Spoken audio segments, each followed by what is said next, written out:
जय हिंद दोस्तों, वंदे मातरम।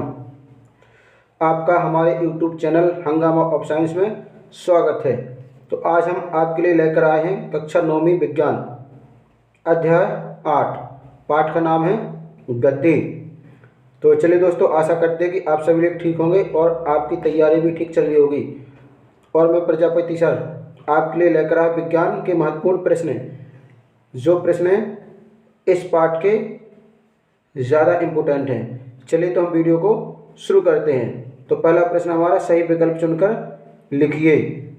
अब इसका पहला प्रश्न है, यदि कोई वस्तु समय के साथ सापेक्ष अपनी स्थिति बदल रही है तो उसे कहते हैं। तो पहला प्रश्न था, यदि कोई वस्तु समय के सापेक्ष अपनी स्थिति बदल रही है तो उसे क्या कहते हैं। तो इसका राइट आंसर है दोस्तों, इन्हीं समय के साथ समय भी बढ़ रहा और वो अपनी अवस्था भी बदल रही है, स्थिति बदल रही है, तो उसे क्या कहते हैं, गतिशील अवस्था। तो राइट आंसर इसका बा, गतिशील अवस्था। यदि वो समय के सापेक्ष अपनी स्थिति नहीं बदल रही तब कहेंगे उसे स्थिर अवस्था में। चलिए तो अगला क्वेश्चन है, क्वेश्चन नंबर 2। प्रति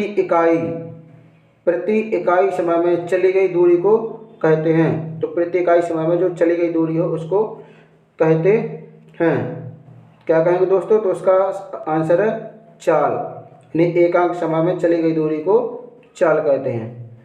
चलिए अगला प्रश्न हमारा, वेग का एसआई मात्रक क्या है। तो वेग का एसआई मात्रक बताना है। तो इसका राइट आंसर वेग का होता है मीटर प्रति सेकंड। आ नंबर का सही है, मीटर प्रति सेकंड। चलिए अगला क्वेश्चन हमारा, पृथ्वी पर समय के मापन का आधार है। तो पृथ्वी पर जो समय है उसका मापन का जो आधार है वो है दोस्तों किसके कारण होता है। तो ऐसा इसका आंसर है पृथ्वी की गति के कारण होता है। तो पृथ्वी के समय का मापन किसके आधार पर, तो पृथ्वी की गति के कारण। चलिए अगला क्वेश्चन है, किसी वस्तु के वेग में परिवर्तन की दर को कहते हैं। तो किसी वस्तु के वेग में जो परिवर्तन होता है उसे क्या कहते हैं। तो इसका राइट आंसर हमारा त्वरण है। तो इसका होता है कि त्वरण किसे कहते हैं। तो त्वरण की परिभाषा होती है वेग परिवर्तन की दर को त्वरण कहते हैं। तो इसमें हो रहा वेग परिवर्तन हो रहा है तो उसे क्या कहेंगे, इसका आंसर होगा त्वरण। चलिए अगला क्वेश्चन है, कोई पिंड अपनी गति प्रारंभ करने के बाद पहले सेकंड में 2 मीटर, दूसरे में 4 मीटर, तीसरे में 6 मीटर और चौथे में 8 मीटर की दूरी तय करता है तो इसकी गति होगी। तो वो हर सेकंड में 2-2 मीटर क्या हो रहा, बढ़ रहा। तो इसकी दूरी क्या होनी चाहिए। तो क्या हो रहा दोस्तों, पहले हो रहा वो एक सेकंड में 2, दूसरे सेकंड में 4, तीसरे में 6, चौथे में 8। इस तरह से वो प्रत्येक सेकंड में कितना चल रहा, 2-2 मीटर चल रहा। अतः उसकी जो गति होगी वो कैसी होगी, एक समान त्वरित गति। तो इसका राइट आंसर है एक समान त्वरित गति। चलिए अगला क्वेश्चन है, किसी वस्तु की स्थिति को व्यक्त किया जा सकता है। तो किसी वस्तु की स्थिति को व्यक्त किया जा सकता है बिंदु से, सदिश से, निर्देशांक से। तो इसका राइट आंसर है उक्त सभी के माध्यम से किसी वस्तु को व्यक्त किया जा सकता है। चलिए अगला क्वेश्चन है,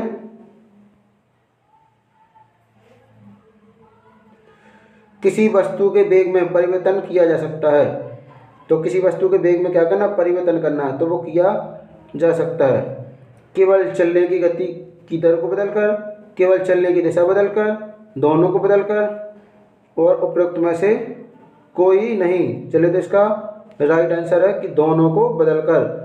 तो दर को बदल देंगे या फिर दिशा को बदल देंगे तो वस्तु के वेग में परिवर्तन कर सकते हैं।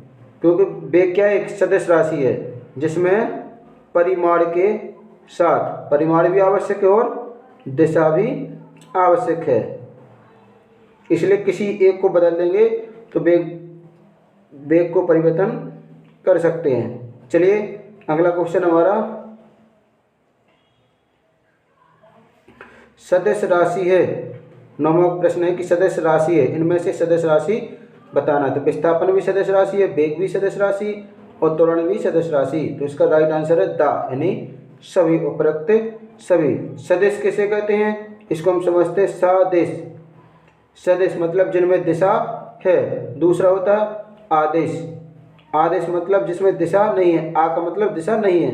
तो सदिश राशि वे जिनमें परिमाण के साथ दिशा भी आवश्यक होता है बताना। आदेश राशि वे राशि जिनमें परिमाण, केवल परिमाण की आवश्यकता होती है, ना कि दिशा की, तो कहलाते वो आदेश राशियाँ हैं। चलिए, तो इसका आदेश राशि बताना। तो आदेश राशि कौन सी है। चलिए, तो इसका राइट आंसर हमारा विस्थापन क्या है दोस्तों, ए विस्थापन सदिश राशि है और वेग सदिश राशि है, त्वरण सदिश राशि है। तो इसमें आदेश राशि है दोस्तों दूरी। दूरी एक आदेश राशि है जिसमें केवल परिमाण की आवश्यकता होती है, ना कि दिशा की। चलिए, अगला क्वेश्चन है। अगला क्वेश्चन है दिशा सहित व्यक्त की गई न्यूनतम दूरी को कहते हैं। तो दिशा के साथ जो व्यक्त की गई है न्यूनतम दूरी उसे कहते हैं। तो चली गई दूरी ये नहीं है, विस्थापन उसे कहेंगे दोस्तों विस्थापन। राइट आंसर है विस्थापन। जो चली गई दूरी है उसकी न्यूनतम दूरी को क्या कहते हैं, विस्थापन। जैसे एक बिंदु ए है, एक बिंदु बी है, तो इनके बीच की जो न्यूनतम दूरी होगी उसे कहेंगे हम विस्थापन। चलिए, अगला क्वेश्चन है। एक साइकिल सवार 1 घंटे में 14.4 किलोमीटर की दूरी तय करता है। मीटर प्रति सेकंड में इसकी औसत चाल क्या होगी। 1 घंटे में 14.4 किलोमीटर दूरी तय करता है, तो इसकी औसत चाल कितनी होगी। चलिए, तो इसका राइट आंसर होगा हमारा 14.4 लिखेंगे। 14.4 गुणा कर देंगे हम 5/18 का। जब भी किलोमीटर प्रति घंटा को मीटर प्रति सेकंड में बदलते हैं तो हम 5/18 का गुणा कर देते हैं। तो इसमें हम गुणा करेंगे तो हमारा आंसर आ जाएगा 4। तो इसका आंसर होगा 4 मीटर प्रति सेकंड। 4 मीटर प्रति सेकंड, यानी वो 1 घंटे में 14.4 किलोमीटर की दूरी तय करता है, तो मीटर प्रति सेकंड में होगा 4 मीटर प्रति सेकंड। चलिए, अगला क्वेश्चन हल करते हैं। तो अगला क्वेश्चन हमारा गाड़ियों में लगे हुए गतिमापी प्रदर्शित करते हैं। तो जो गाड़ी में लगे रहते हैं गतिमापी या ओडोमीटर कहते हैं, तो वो क्या नापते हैं। तो चलिए, इसका राइट आंसर हमारा क्या नापते, तात्कालिक चाल नापते हैं। तो राइट आंसर इसका तात्कालिक चाल। चलिए, अगला क्वेश्चन।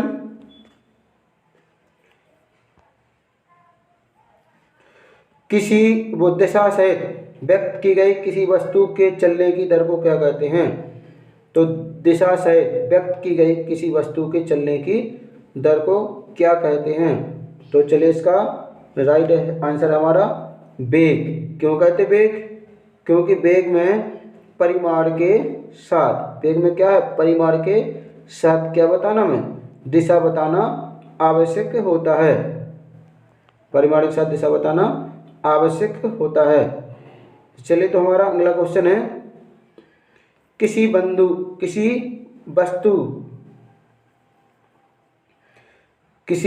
वस्तु बिंदु ए से चलना प्रारंभ करती है, 7 मिनट में वास्तविक रूप से 6.3 किलोमीटर दूरी तय करके बी तक पहुंचती है। ए से बी तक की न्यूनतम दूरी 4.9 किलोमीटर है। तो वस्तु का औसत वेग ज्ञात कीजिए।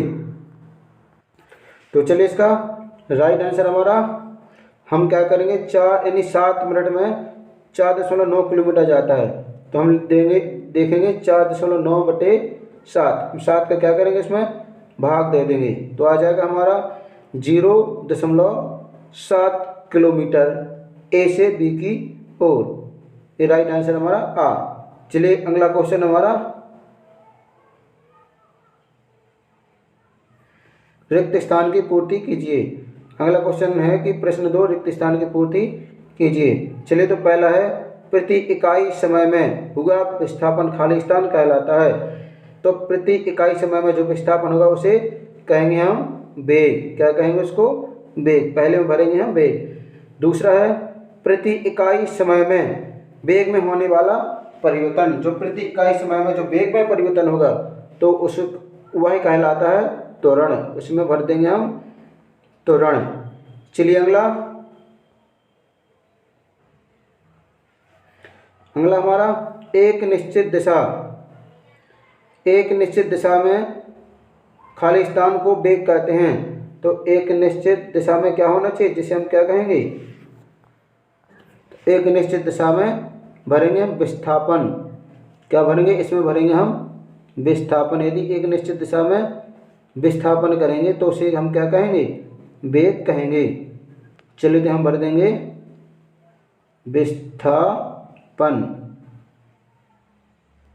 चलिए अगला हमारा गति की मापन इकाई खाली स्थान है।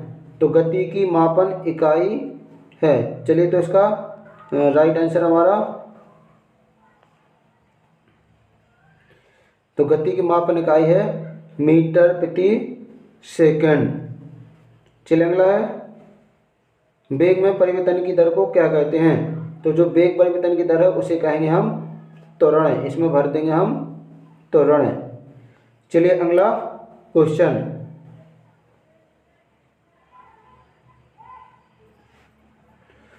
अगला क्वेश्चन है सही जोड़ियां मिलाइए।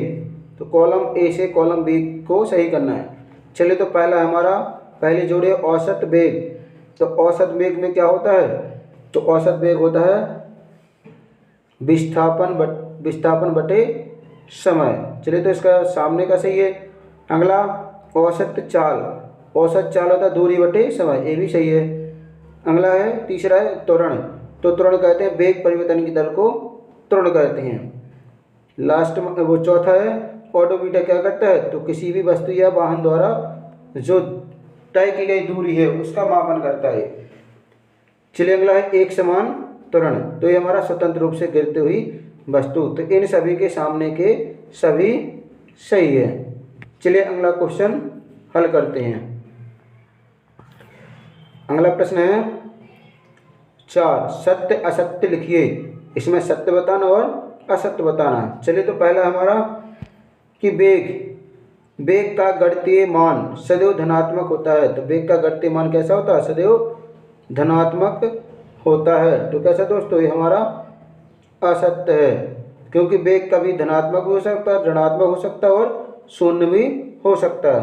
चलिए अगला क्वेश्चन है विस्थापन का गणितीय मान सदैव धनात्मक होता है। तो विस्थापन क्या सदैव धनात्मक होता है। तो ये भी कैसा दोस्तों हमारा असत्य है। तो पहला कैसा था दोस्तों हमारा, पहला भी असत्य, दूसरा भी असत्य। क्यों है, क्योंकि जो वेग है वही विस्थापन है। तो ये भी धनात्मक, ऋणात्मक और शून्य हो सकता है। यदि वस्तु को हम किसी अक्ष के आगे ले जाएंगे तो वस्तु धनात्मक होगी, यदि उसके पीछे ले जाएंगे तो ऋणात्मक होगी। यदि वस्तु पुनः स्थिति में आ जाएगी तो उसे हम क्या कहेंगे, शून्य विस्थापन हुआ। चलिए अगला क्वेश्चन है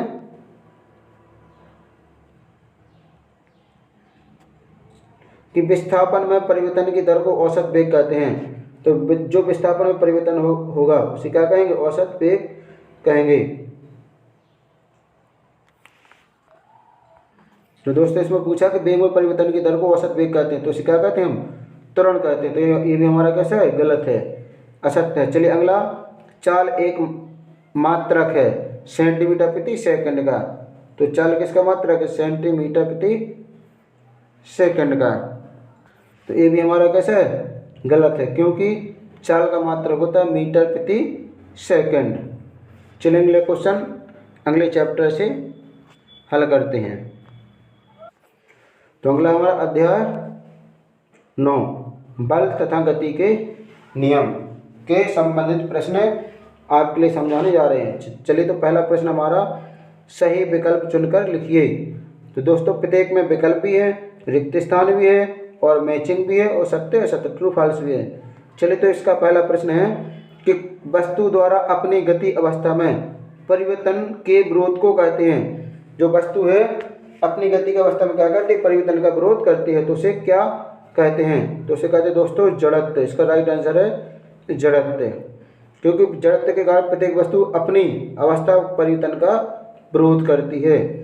चलिए अगला प्रश्न हमारा बल का मात्रक क्या है? तो बल का मात्रक बताना है। तो चलिए इसका राइट आंसर हमारा न्यूटन। तो बल का मात्रक क्या होता है दोस्तों? न्यूटन। चलिए अगला प्रश्न है, तीसरा प्रश्न है कि घर्षण बल केवल तब सक्रिय होता है, घर्षण बल केवल तब सक्रिय होता है जब क्या होना चाहिए? जब किसी सतह या माध्यम में रखी हुई वस्तु को चलाने का प्रयास नहीं किया जाता। जब किसी सतह या माध्यम में रखी वस्तु को चलाने का प्रयास किया जाता है। जब किसी पूर्णतः चिकनी सतह या मुक्त आकाश में वस्तु को रखा जाता है। जब किसी पूर्णतः चिकनी सतह या मुक्त आकाश में वस्तु को चलाया जाता है। तो चलिए इसका राइट आंसर है कि जब किसी वस्तु पर या माध्यम में रखी हुई वस्तु को चलाने का प्रयास किया जाता है। चलिए अगला क्वेश्चन,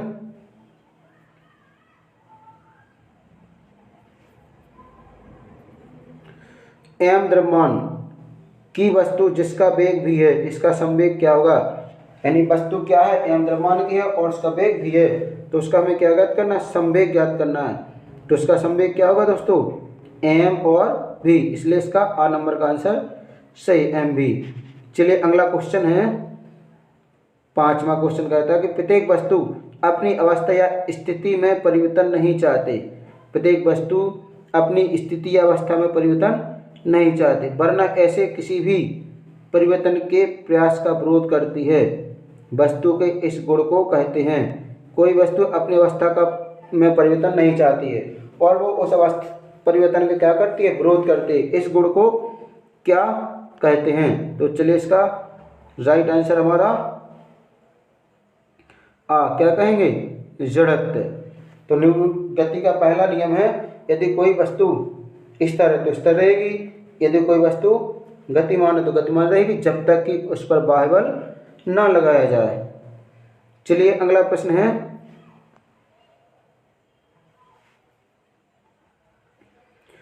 प्रश्न छठवां कि कोई वस्तु अपने आप चलना प्रारंभ नहीं कर सकती, अपने आप रुक नहीं सकती और ना ही स्वयं से अपनी गति की दिशा को बदल सकती है। बिना बाह्य बल प्रयास के वह अपनी आकृति आकार को भी नहीं बदल सकती है। वस्तु के इस गुण को क्या कहते हैं? तो वही जो गति का प्रथम नियम है, जड़त्व का, जिसे कहते हैं जड़त्व का नियम। चलिए तो इसका राइट आंसर है यानी जड़त्व। अगला क्वेश्चन, तुम्हारा अगला प्रश्न है सातवां, किसी वस्तु की अवस्था, स्थिति, गति, आकार या आकृति में परिवर्तन करने के लिए किए गए प्रयास को कहते हैं। तो जो वस्तु की स्थिति आकृति में परिवर्तन होता है तो उसको किए गए प्रयास को कहते हैं। तो इसका राइट आंसर हमारा बल। क्या लगाएंगे दोस्तों इसमें? बल। जो प्रयास करेंगे वस्तु की स्थिति को बदलने में तो क्या करेंगे? करना पड़ेगा, हमें बल लगाना पड़ेगा। चलिए अगला क्वेश्चन है, किसी सतह या फर्श पर समान आकार परंतु अलग अलग द्रव्यमान की तीन वस्तुएं रखी हुई हैं। इनमें से प्रत्येक को खिसकाने के लिए प्रयास करना पड़ेगा। तो सब पहला है सभी के लिए एक समान, सबसे भारी वस्तु के लिए सबसे कम, सबसे हल्की वस्तु के लिए सबसे कम, कोई अनुमान नहीं लगाया जा सकता है। तो चलिए इसका राइट आंसर हमारा कि सबसे हल्की वस्तु के लिए सबसे कम, भारी वस्तु के लिए ज़्यादा प्रयास करना पड़ेगा और हल्की वस्तु के लिए कम प्रयास करना पड़ेगा। चलिए अगला क्वेश्चन,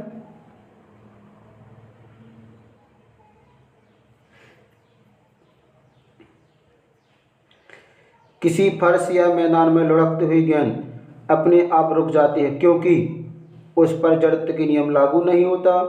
गेंद स्वयं ही रुकनी चाहती, कोई अदृश्य बल रोकने का प्रयास करता है। हमने सोचा था कि गेंद रुक जाए।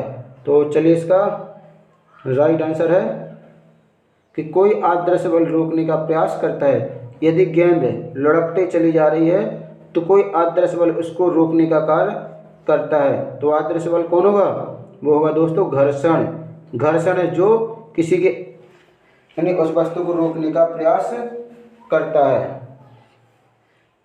चलिए अगला क्वेश्चन,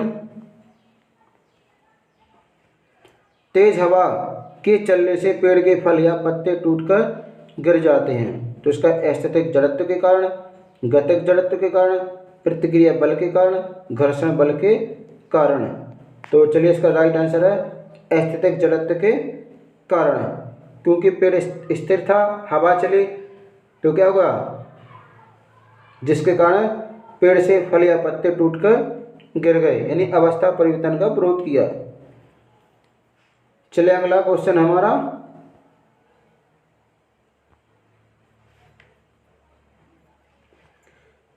क्वेश्चन क्रमांक 2, रिक्त स्थानों की पूर्ति कीजिए, फिल इन द ब्लैंक्स।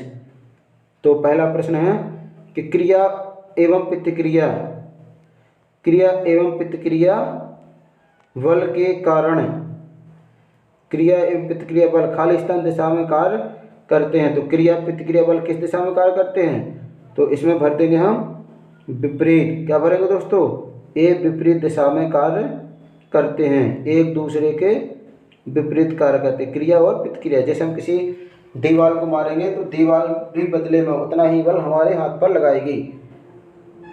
चलिए अगला क्वेश्चन है, संवेग परिवर्तन की दर खाली स्थान के अनुकमानुपाती होती है। तो संवेग परिवर्तन की दर किसके अनुकमानुपाती होती है, तो चलिए इसका राइट आंसर हमारा बल, किसके अनुकमानुपाती होती है, बल के। अगला है, अगला क्वेश्चन तीसरा, बाह्य बल की अनुपस्थिति में किसी गतिशील वस्तु का वेग खाली स्थान रहता है। तो किसी वस्तु का वेग क्या रहता है, खाली स्थान रहता है। तो चलिए इसमें भरेंगे हम नियत। क्या भर देंगे, नियत रहता है। चलिए अगला,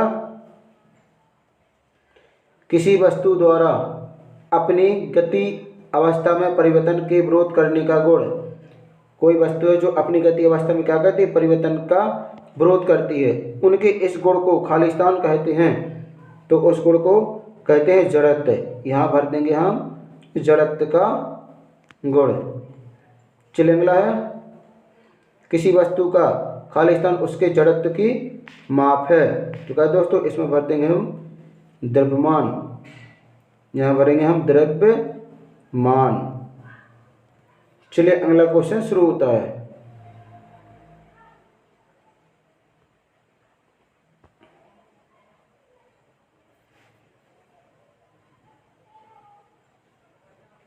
अगला है सही जोड़ियां मिलाइए, कॉलम ए से कॉलम बी।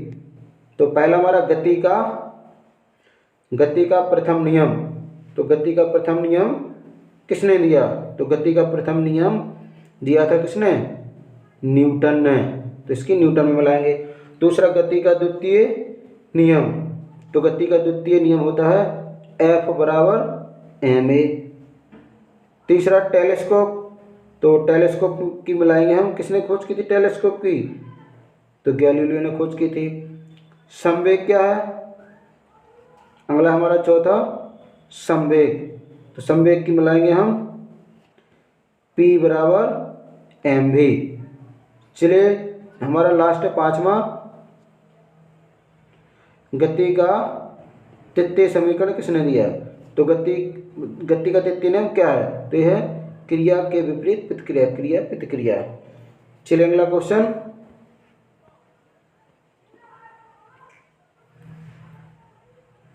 अगला क्वेश्चन सत्य असत्य लिखिए।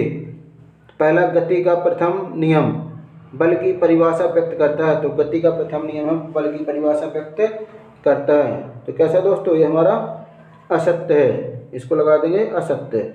चलिए हमारा दूसरा, गति के 3 नियम गैलीलियो ने दिए, जबकि किसने दिए थे, न्यूटन ने। तो ये भी हमारा असत्य है। तीसरा, गति का द्वितीय नियम व्यक्त करता है कि F बराबर mv।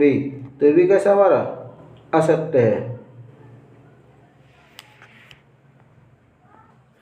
क्योंकि गति का द्वितीय नियम होता है F बराबर ma। चलिए अगला चैप्टर हमारा अध्याय 10, गुरुत्वाकर्षण। चलिए तो पहला प्रश्न है, सही विकल्प चुनकर लिखिए। तो चलिए हमारा पहला विकल्प है कि किसी वस्तु का द्रव्यमान पृथ्वी पर 12 किलोग्राम है, तो चंद्रमा पर द्रव्यमान क्या होगा। तो चलिए इसका राइट आंसर हमारा 12 किलोग्राम, क्योंकि वस्तु का द्रव्यमान वस्तु का द्रव्यमान कहीं भी बदलता नहीं है, हर जगह एक सा रहता है। लेकिन भार क्या होता है दोस्तों, भार हर जगह अलग अलग क्षेत्र के हिसाब से अलग अलग हो सकता है। तो चलिए हमारा इसका राइट आंसर है 12 किलोग्राम, क्योंकि द्रव्यमान चेंज नहीं होता है।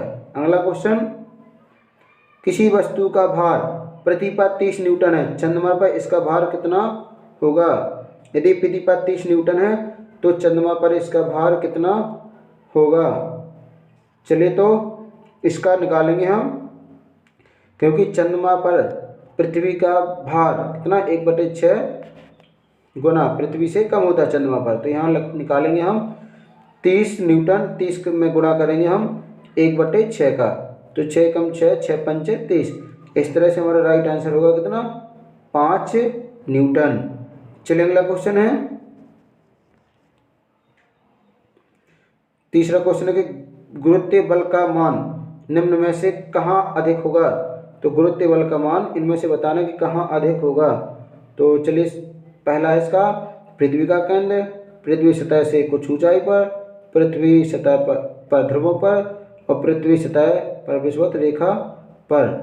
तो चलिए इसका राइट आंसर है पृथ्वी का, चलिए इसका राइट आंसर हमारा कौन सा, पृथ्वी के ध्रुवों पर। तो राइट आंसर पृथ्वी की सतह के ध्रुवों पर। जो गुरुत्वीय बल होता है वो कहाँ होता है, सबसे ज़्यादा ध्रुवों पर होता है। चलिए अगला क्वेश्चन हमारा, गुरुत्वाकर्षण बल है, चौथा विकल्प है गुरुत्वाकर्षण बल है। प्रबल बल, क्षीण बल, अत्यधिक प्रबल, कोई नहीं। तो चलिए इसका राइट आंसर हमारा क्षीण बल है। कैसा है, क्षीण बल है। अगला प्रश्न है, अगला क्वेश्चन है कि गुरुत्वाकर्षण का नियम किस वैज्ञानिक ने प्रस्तुत किया। तो गुरुत्वाकर्षण का नियम किसने दिया था, तो किसने दिए थे, ये दिया था न्यूटन ने, न्यूटन के गुरुत्वाकर्षण का नियम। चलिए अगला, निम्नलिखित में से कौन सा गुरुत्वाकर्षण बल है, इनमें से बताना कौन सा गुरुत्वाकर्षण बल है। तो पहला है हमें पृथ्वी से बांधे रखने वाला बल, दूसरा पृथ्वी के चारों ओर चंद्रमा की गति करने वाला बल, तीसरा समुद्र में ज्वार और भाटा आने का कारक बल, उपरोक्त सभी। तो इसका राइट आंसर है उपरोक्त सभी। चलिए अगला क्वेश्चन है, दो पिंडों के बीच की दूरी r है, इनके बीच गुरुत्वाकर्षण बल निम्नलिखित में से किसके समानुपाती होता है।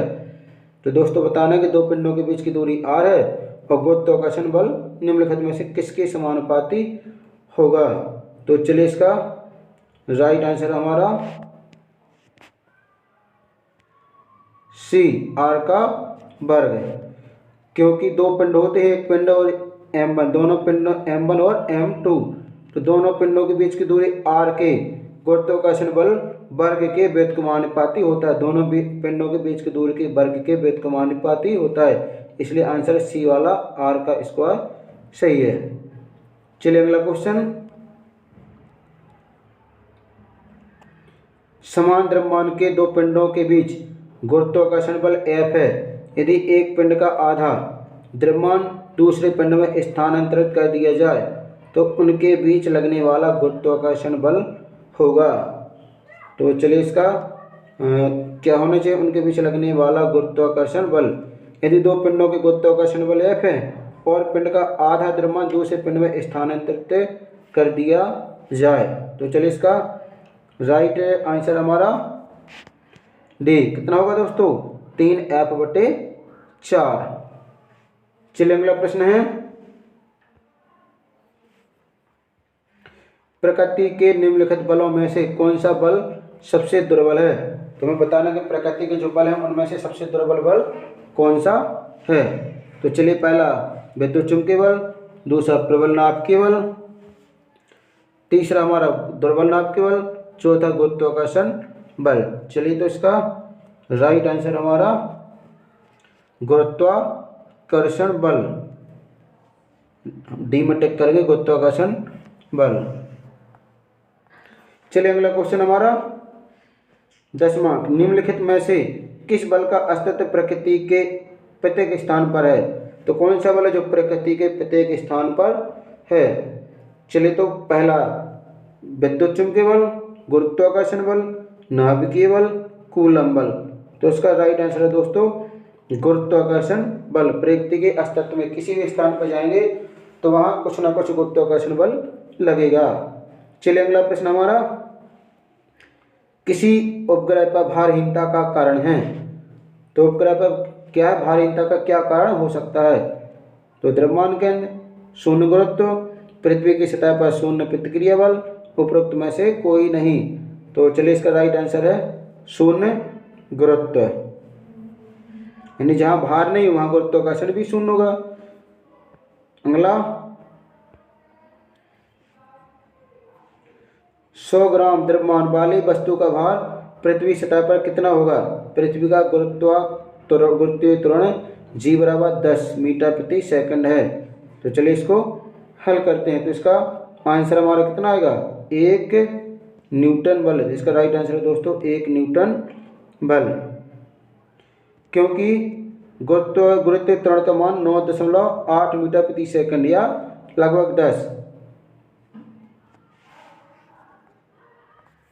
तो चलिए अगला क्वेश्चन है, पृथ्वी की सतह पर किसी पिंड का द्रव्यमान 100 ग्राम है, चंद्रमा की सतह पर इसका द्रव्यमान कितना होगा। तो हमें बताना है कि पृथ्वी पर द्रव्यमान है 100 ग्राम, तो चंद्रमा पर भी इसका द्रव्यमान ज्ञात करना है। तो जब 100 ग्राम का है पृथ्वी पर, तो चंद्रमा पर भी इसका 100 ग्राम ही वजन होगा, यानी द्रव्यमान होगा। तो चलिए राइट आंसर हमारा 100 ग्राम, क्योंकि द्रव्यमान किसी भी स्थान पर बदलता नहीं है, जबकि भार हर स्थान पर अलग अलग हो सकता है। चलिए अगला प्रश्न हमारा,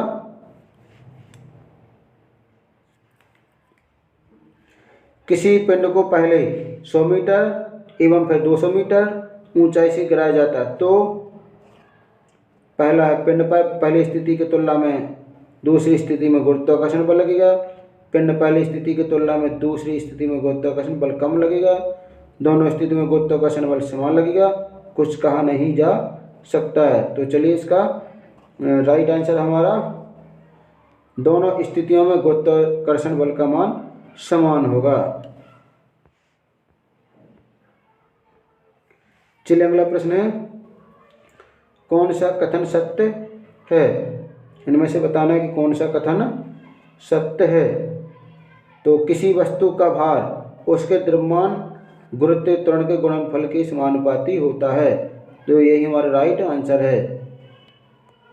चलिए अगला क्वेश्चन,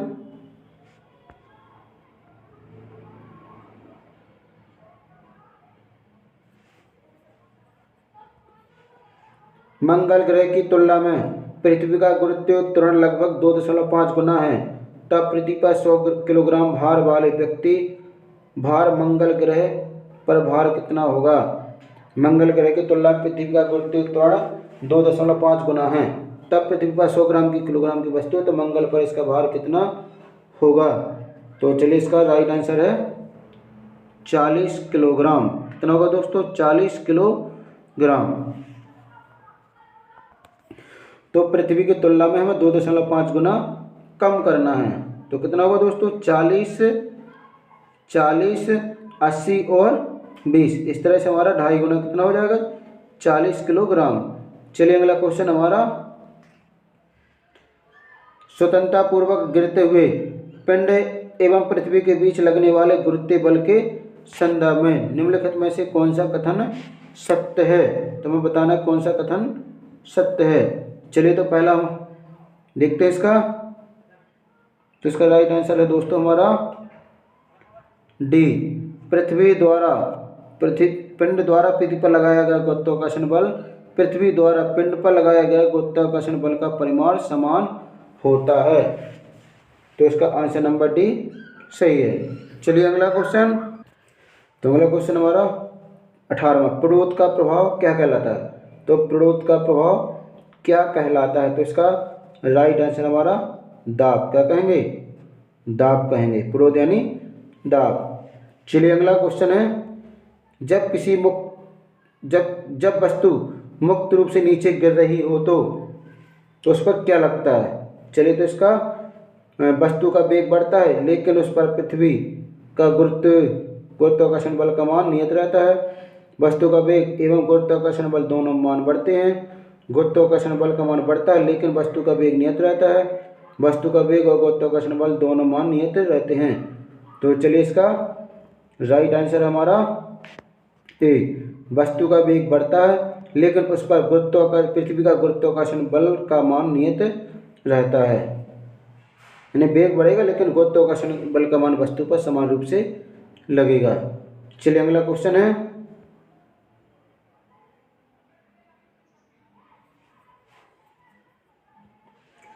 जब वस्तु मुक्त रूप से पृथ्वी पर गिर रही हो, तो जब वस्तु का मुक्त रूप से पृथ्वी पर गिर रही हो तो वस्तु का वेग और त्वरण दोनों बढ़ते हैं। वस्तु का वेग बढ़ता है परंतु त्वरण नियत रहता है। वस्तु का त्वरण बढ़ता है लेकिन वेग नियत रहता है।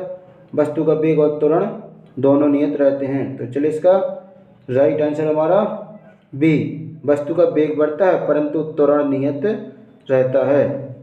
चलिए अगला क्वेश्चन हमारा,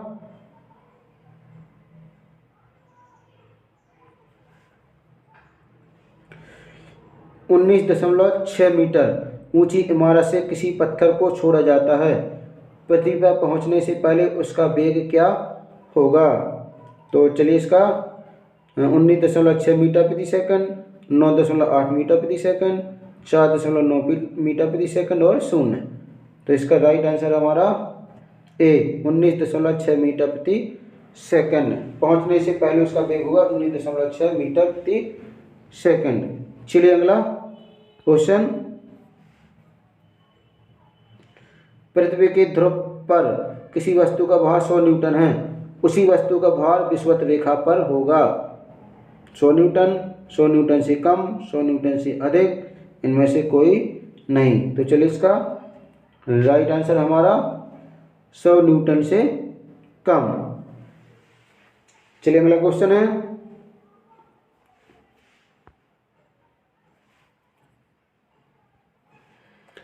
मुक्त रूप से गुरुत्व के अधीन गिरती हुई वस्तु के लिए निम्नलिखित में से कौन सा कथन सत्य है?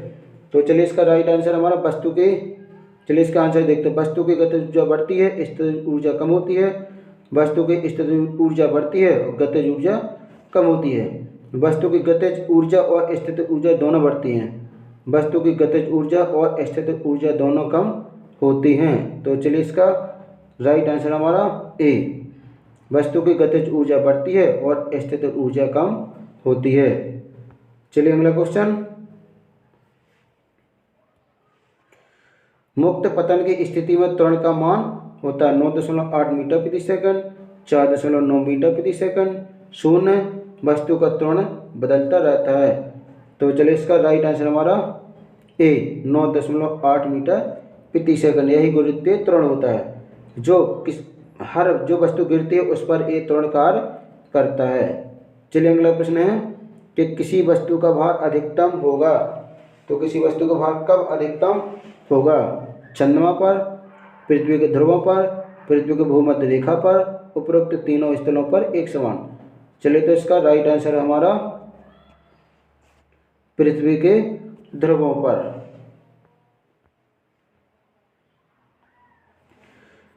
चलिए अगला प्रश्न है,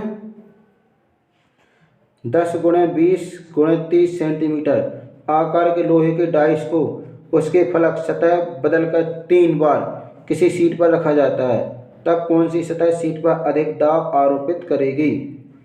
तो चलिए इसका राइट आंसर हमारा ए, 10 × 20 सेंटीमीटर। चलिए अगला प्रश्न है,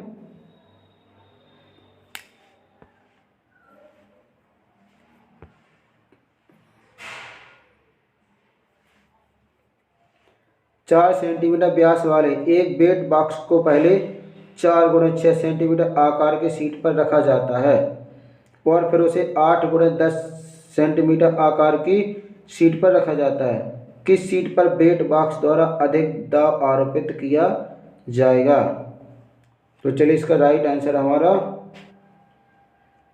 सी, दोनों सीटों पर समान दाब आरोपित करेगा। चलिए अगला क्वेश्चन है, 100 ग्राम एवं 500 ग्राम द्रव्यमान की दो पत्थर किसी ऊंचाई से एक साथ छोड़े जाते हैं, कौन सा पत्थर पहले पृथ्वी पर गिरेगा? 100 मीटर ग्राम द्रव्यमान वाला, 500 ग्राम द्रव्यमान वाला, दोनों पत्थर एक साथ गिरेंगे, उपरोक्त में से कोई नहीं। तो चलिए इसका राइट आंसर है कि दोनों पत्थर एक साथ पृथ्वी पर गिरेंगे। चलिए अगला,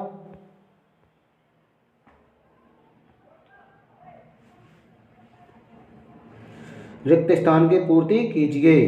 तो पहला रिक्त स्थान है, किसी वस्तु का खाली स्थान द्रव्यमान तथा गुरुत्वीय त्वरण के गुणनफल के बराबर होता है। तो इसमें भरना हमें, इसमें भरेंगे हम भार। क्या भरेंगे दोस्तों? भार। चलिए दूसरा देखते हैं।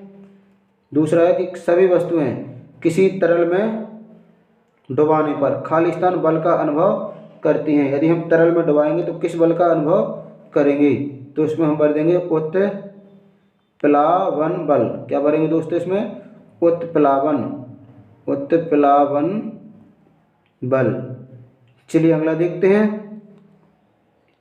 तो तीसरा है, गुरुत्वाकर्षण बल का मान ध्रुवों से विषुवत रेखा की ओर जाने पर खाली स्थान हो जाता है। तो ध्रुवों से कहाँ विषुवत रेखा की तरफ जाएंगे तो क्या हो जाएगा? तो चलिए इसमें हम भरेंगे घटता है। क्या होगा दोस्तों?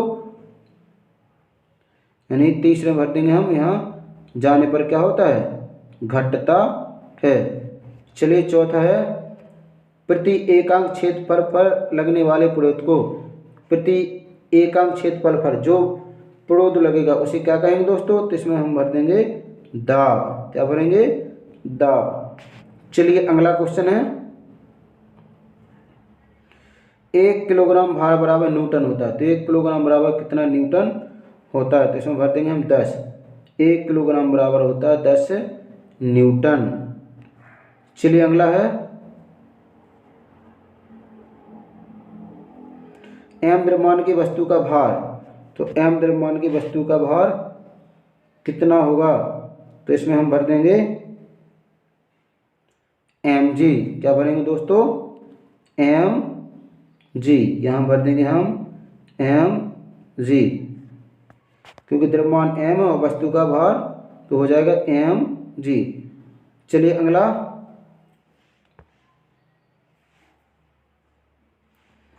सातवां है, सार्वत्रिक गुरुत्वीय नियतांक का मान कितना है? तो सार्वत्रिक जो गुरुत्वीय नियतांक है उसका मान होता है, तो यहाँ लिखेंगे हम 1.67 गुणे 10 की घाते -11। कितना होता है दोस्तों?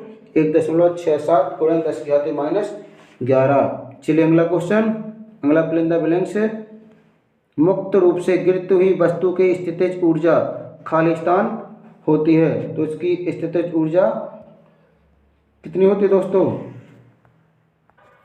तो उसकी स्थितिज ऊर्जा घटती है। यहाँ पे हम भर देंगे घटती है। चलिए 1.67 यानी 7 में गुणे 10 की घात -11 का इसमें मात्रक भी लिखेंगे। तो मात्रक लिखेंगे दोस्तों इसमें एन एम स्क्वायर प्रति किलोग्राम स्क्वायर, यानी क्या भरेंगे? न्यूटन मीटर प्रति किलोग्राम।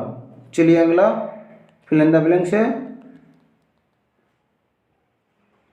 चंद्रमा का गुरुत्वीय त्वरण पृथ्वी की तुलना में 1/6 गुना है। यदि पृथ्वी पर किसी वस्तु का द्रव्यमान 60 किलोग्राम है तो चंद्रमा पर उसका द्रव्यमान कितना होगा? तो क्या करना है? चंद्रमा पर उसका द्रव्यमान बताना है। तो खाली स्थान में भरेंगे। तो चलिए इसमें भरेंगे हम 60 किलोग्राम। कितना भरेंगे दोस्तों? यहाँ भी 60 केजी भर देंगे। 60 केजी क्यों भरेंगे? क्योंकि द्रव्यमान नहीं बदलता, भार क्या होता है? भार बदलता है। चलिए अगला, तो इसमें भर देंगे 60।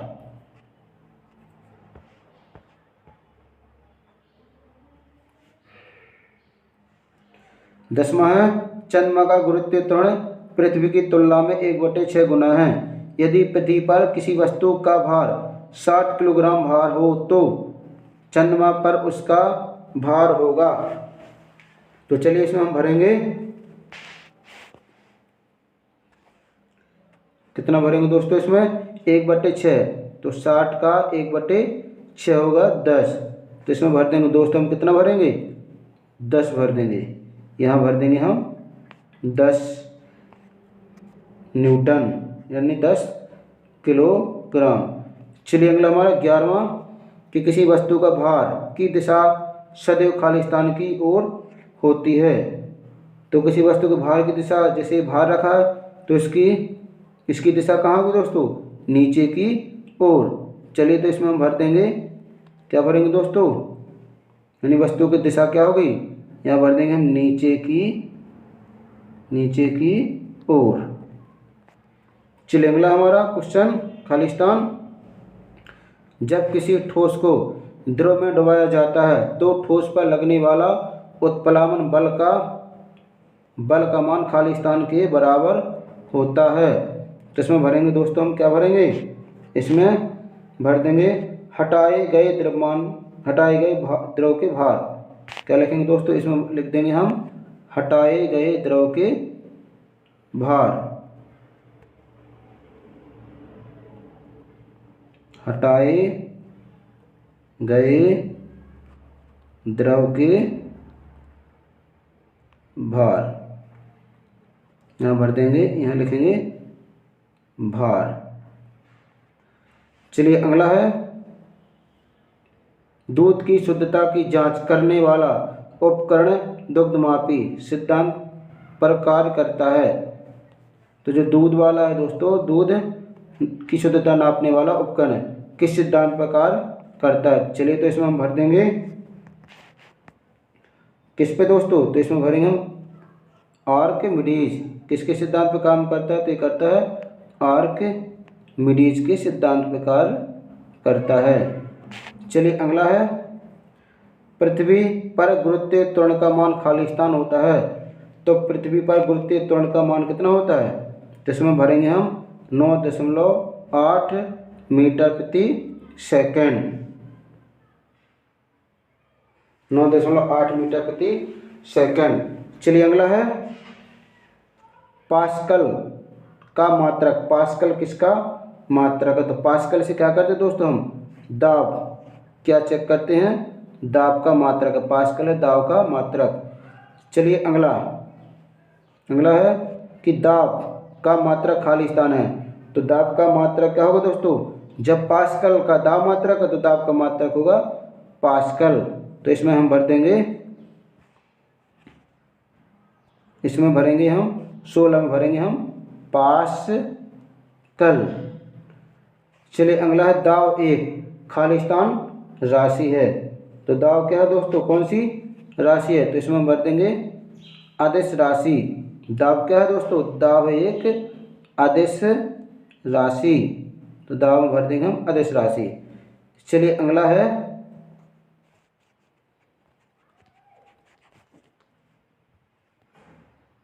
इसमें भरेंगे पास्कल में दाब भरेंगे, दाब में पास्कल भरेंगे। दाब कैसा एक अदिश राशि है। तो m द्रव्यमान की वस्तु का भार खालिस्तान होगा, तो m द्रव्यमान की वस्तु का भार होगा। चलिए तो इसमें हम भर देंगे कितना होगा mg। चलिए अगला है 19वां, चंद्रमा पर किसी वस्तु का भार बराबर खालिस्तान गुणा पृथ्वी पर उस वस्तु के भार के बराबर होगा। तो चलिए इसमें हम भर देंगे कितना 1/6 गुणा पृथ्वी के भार के बराबर। चलिए अगला क्वेश्चन है,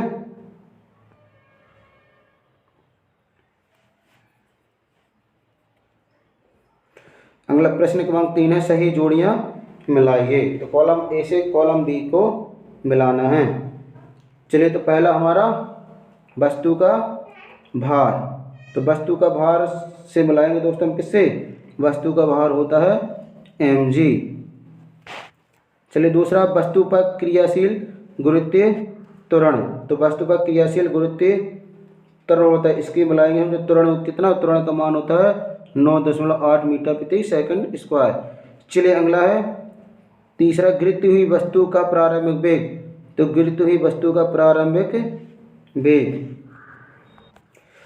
चलिए तो हमारा यानी कि गिरती हुई वस्तु का प्रारंभिक भार तो कितना होगा दोस्तों, तो इसकी मिला देंगे हम किससे, शून्य से मिलाएंगे, प्रारंभिक वेग होगा शून्य। चलिए चौथा है उत्प्लावन बल, तो उत्प्लावन बल की मिलाएंगे दोस्तों किससे, उत्प्लावन बल की मिला देंगे हम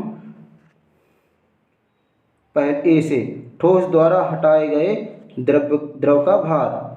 चलिए पांचवा गुरुत्वाकर्षण, तो गुरुत्वाकर्षण की मिला देंगे हम किससे मिलाएंगे, ये लिखा गुरुत्वाकर्षण का। चलिए तो इसकी मिला देंगे हम Gm1m2/r²। तो गुरुत्वाकर्षण का सूत्र होता है Gm1m2/r²। चलिए अगला क्वेश्चन है, अगला भी क्या दोस्तों, अगले भी मैचिंग है, तो मैचिंग को मिलाएंगे कॉलम ए से कॉलम बी। तो पहला हमारा दाव, तो चलिए दाव को मिला देंगे। दाव क्या दोस्तों, तो दाव है एक अदिश राशि, दाव की मिला देंगे अदिश राशि।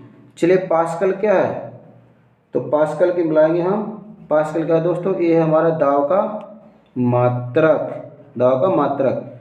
तीसरा है भार, तो भार क्या दोस्तों, तो भार की मिलाएंगे हम, भार है एक सदिश राशि, भार की मिलाएंगे सदिश राशि से। चलिए चौथा ग्रहों की गति संबंधी नियम किसने दिए थे, तो ग्रहों की गति संबंधी नियम दिए थे केपलर ने। चलिए प्लवन का सिद्धांत, तो प्लवन का सिद्धांत किसने दिया था, तो ये दिया था आर्किमिडीज ने। चलिए अगला क्वेश्चन,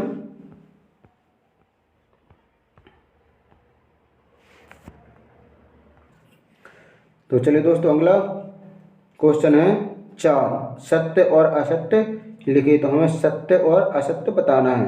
तो चलिए पहला है विषुवत रेखा से ध्रुवों की ओर जाने पर गुरुत्वीय त्वरण का मान कम होता है। तो क्या करना है दोस्तों, विषुवत रेखा से कहाँ ध्रुवों की ओर जाना है, तो गुरुत्वीय त्वरण का मान क्या होगा, यानी गुरुत्वीय त्वरण का मान कम होगा। तो कैसा दोस्तों, ये असत्य है। क्या होना चाहिए, जब ध्रुवों से विषुवत रेखा की ओर जाएंगे तो गुरुत्वाकर्षण का मान कम होगा। चलिए अगला है भार की दिशा सदैव ऊर्ध्वाधर नीचे की ओर होती है। तो भार की दिशा क्या होती है दोस्तों, ऊर्ध्वाधर नीचे की ओर होती है। तो चलिए कैसा दोस्तों, ये हमारा सत्य है, यानी भार की दिशा सदैव नीचे की तरफ लगती है। यदि कोई भार रखा है तो उसकी हम वो देखेंगे भार का, तो कहाँ नीचे की तरफ भार लगेगा, अगर ऊपर की भार लगता है तो कोई वस्तु हमें भारी नहीं लगती। चलिए अगला है भार एक सदस्य राशि है। तो दोस्तों ये कैसा है, ये असत्य है, जबकि भार कैसा है, भार एक सदस्य राशि, क्योंकि इसकी एक दिशा निश्चित है। चलिए अगला है मुक्त रूप से गिरते हुए पिंड का त्वरण शून्य होता है। तो मुक्त रूप से गिरते हुए पिंड का त्वरण क्या होता है, शून्य होता है। तो कैसा दोस्तों, ये असत्य है। तो जब कोई वस्तु गिरती है तो उसका त्वरण क्या, शून्य नहीं होगा। चलिए अगला, चंद्रमा पर वस्तु का द्रव्यमान पृथ्वी की तुलना में 1/6 गुना होता है। तो दोस्तों ये कैसा है, यानी चंद्रमा पर वस्तु का द्रव्यमान पृथ्वी की तुलना में 1/6 गुना होता है। तो कैसा है दोस्तों, ये गलत है, ये असत्य है। क्यों है, ये ऐसा होना चाहिए कि पृथ्वी की तुलना में चंद्रमा पर वस्तु का द्रव्यमान 1/6 गुना होता है। चलिए अगला है छठवां कि भार का एसआई मात्रक किलोग्राम है। तो भार का एसआई मात्रक क्या होता है दोस्तों, चलिए देखा सर, भार का एसआई मात्रक किलोग्राम है। तो कैसा है, असत्य है। तो भार का एसआई मात्रक होता है न्यूटन, यानी से दर्शाते न्यूटन कहेंगे इसको। चलिए अगला है भार का एसआई मात्रक न्यूटन है, हमारा सातवां भार का एसआई मात्रक न्यूटन है। तो कैसा है, ये सही है, ये कैसा दोस्तों, सही है, सातवां सही है, क्योंकि भार का एसआई मात्रक न्यूटन होता है। भार का अगर द्रव्यमान का पूछते कि द्रव्यमान का एसआई मात्रक किलोग्राम, तब सही होता है। चलिए अगला है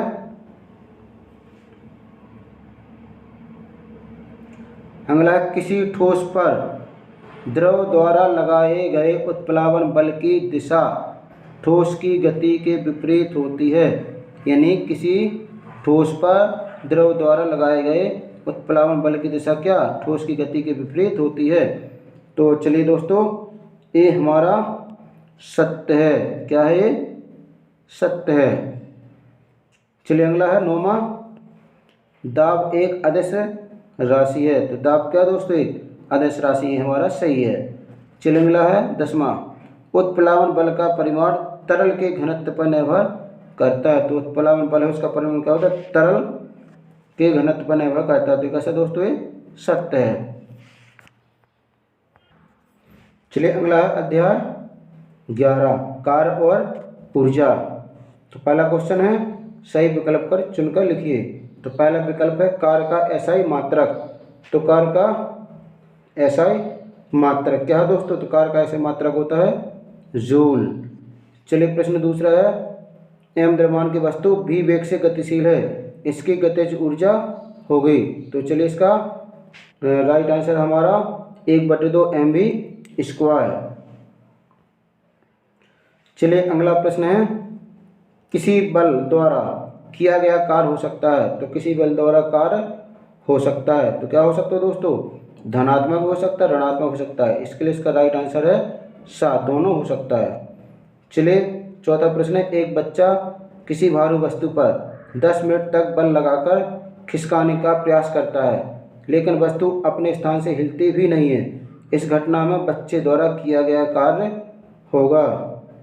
तो दोस्तों इसका राइट आंसर है शून्य कार्य, क्योंकि वस्तु पर बच्चे ने कार्य तो किया लेकिन वस्तु खिसकी नहीं। इसका मतलब है कि शून्य कार्य हुआ, कार्य तो किया गया है। चलिए अगला क्वेश्चन है, रिक्त स्थानों की पूर्ति कीजिए। तो पहला है कार्य बराबर बल गुणे क्या होना चाहिए? कार्य बराबर बल गुणे विस्थापन। इसमें भरेंगे हम विस्थापन। चलिए अगला है 1 जूल बराबर खाली स्थान। 1 जूल बराबर खाली स्थान गुणे 1 मीटर। तो इसमें भरेंगे हम दोस्तों कितना भर देंगे? न्यूटन। 1 जूल बराबर 1 न्यूटन गुणे 1 मीटर, न्यूटन, या 1 n गुणे 1 मीटर। चलिए अगला है, तो इसमें भर देंगे, दूसरे भरेंगे दोस्तों न्यूटन। तीसरे में भरना हमें, जब वस्तु विपरीत दिशा के लिए विपरीत दिशा में लगाता है, यानी जब बल क्या होता है? जब बल विस्थापन की दिशा के विपरीत दिशा में लगाता है तो किया गया कार्य खाली स्थान होता है। तो चलिए इसमें हम भर देंगे ऋणात्मक, यानी बल की दिशा में लगता है तो बल कैसा होगा? ऋणात्मक। इसमें भर देंगे हम, चलिए इसमें भरेंगे ऋणात्मक। चलिए अगला चौथा, कार्य करने की क्षमता को खाली स्थान कहते हैं। तो कार्य करने की क्षमता को क्या कहते हैं? तो इसमें हम भर देंगे ऊर्जा। कार्य करने की क्षमता को कहते हैं ऊर्जा, और कार्य करने की शक्ति को कहते हैं दोस्तों क्षमता।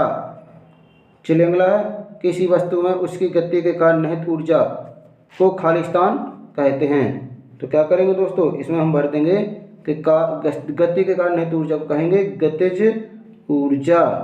तो इसमें भर देंगे हम गतिज ऊर्जा। चलिए अगला है, 1 किलो जूल बराबर कितना जूल होता है? तो 1 किलो जूल बराबर होता है दोस्तों कितना? 1000 जूल। चलिए अगला क्वेश्चन है, सही जोड़ियां मिलाइए। तो चलिए कॉलम ए से कॉलम बी को मिलाते हैं। तो पहला हमारा गतिज ऊर्जा। तो गतिज ऊर्जा का सूत्र होता है 1/2 mv²। कितना दोस्तों? 1/2 mv²। चलिए दूसरा स्थितिज ऊर्जा। तो स्थितिज ऊर्जा होता है mgh। तीसरा शक्ति। तो शक्ति को क्या कहते हैं? कार्य करने की दर को कार्य गुणे समय सी से मिलाएंगे। और 1 किलोवाट बराबर होता है दोस्तों 1000 जूल। 1000 जूल प्रति सेकंड। और 1 वाट बराबर होता है दोस्तों 1 जूल प्रति सेकेंड। चलिए अगला क्वेश्चन है, सत्य असत्य लिखिए। तो पहला शक्ति की इकाई जूल होती है, तो शक्ति की इकाई क्या होती है दोस्तों, जूल। तो कैसा हमारा ये असत्य है। चलिए दूसरा, कार्य की इकाई वाट होती है, तो ये भी क्या है दोस्तों, असत्य है। चलिए तीसरा, कार्य करने की दर ऊर्जा कहलाती है, तो कार्य करने की दर शक्ति कहलाती है, तो ये भी कैसा हमारा असत्य है। चलिए अगला है, ऊर्जा को ना तो नष्ट किया जा सकता है और ना ही उत्पन्न की जा सकती है, यह द्रव्यमान संरक्षण का नियम है। ऊर्जा को ना तो नष्ट कर सकते और ना ही उत्पन्न कर सकते हैं, तो कैसा दोस्तों ये सही है। चलिए पांचवा, वस्तु को किसी ऊंचाई तक उठाने में उसकी ऊर्जा में वृद्धि होती है। यदि किसी वस्तु को ऊंचाई तक उठाएंगे तो उसकी ऊर्जा में वृद्धि होती है, तो कैसे दोस्तों ये हमारा कैसा है, सत्य है।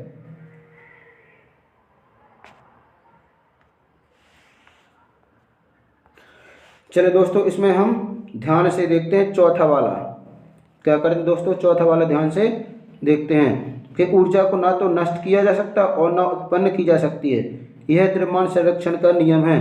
तो क्या दोस्तों ये पूरा गलत है। क्यों गलत है, क्योंकि ये द्रव्यमान संरक्षण का है दोस्तों, क्या है ये द्रव्यमान संरक्षण का नियम बता रहा है, जबकि क्या है दोस्तों ऊर्जा का है, तो ये ऊर्जा संरक्षण का नियम होना चाहिए। ऊर्जा संरक्षण का नियम कहता है कि ऊर्जा को ना तो नष्ट कर सकते और ना ही उत्पन्न कर सकते हैं, जबकि द्रव्यमान का नियम होता है दोस्तों कि द्रव्यमान को ना तो उत्पन्न किया जा सकता, सृजन किया जा सकता और ना ही नष्ट किया जा सकता। द्रव्यमान संरक्षण में द्रव्यमान की बात की जाएगी, ऊर्जा संरक्षण में ऊर्जा की बात की जाएगी। चलिए दोस्तों, तो आज का टॉपिक कैसा लगा आप हमें कमेंट्स करके जरूर बताइएगा। वीडियो को दोस्तों तक शेयर करना है एवं लाइक कर दीजिए। साथ ही चैनल को आपने सब्सक्राइब नहीं किया तो चैनल को सब्सक्राइब जरूर कर लें, जिससे आने वाले नई वीडियोज आप तक पहुंच जाएगी। चलिए तो वीडियो को रखते हैं। Thanks for watching this video. मिलते हैं नेक्स्ट वीडियो में। जय हिंद, वंदे मातरम।